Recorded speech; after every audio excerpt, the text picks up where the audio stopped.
দীর্ঘ ২ যুগ পরে জামায়াত ইসলামীর প্রধান কার্যালয় খুলে জামায়াত ইসলামীর আমির কান্নায় ভেঙে পড়লেন এবং নেতাকর্মীরা সবাই কান্নাকাটি করতে লাগলেন।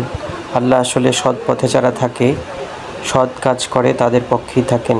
শুধু সবাইকে একটু ধৈর্য ধারণ করে থাকতে হয়। যে যত বেশি ধৈর্য ধারণ করবে, সে তত বেশি তার ফল পাবে। সবাইকে ধৈর্য ধারণ করার তৌফিক দান করুক, আমিন।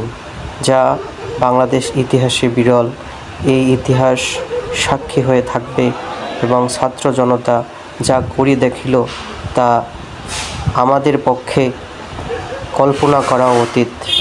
অনেক আন্দোলন বাংলাদেশে হয়েছে, কিন্তু ছাত্রদের আন্দোলনের মতো এরকম আন্দোলন কোনো রাষ্ট্র, কোনো রাজনৈতিক সংগঠন করতে পারি নাই।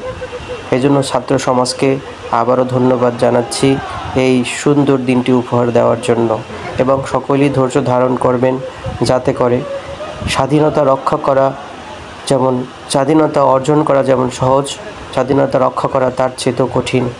সবাইকে উচিত ধৈর্য ধারণ করে এবং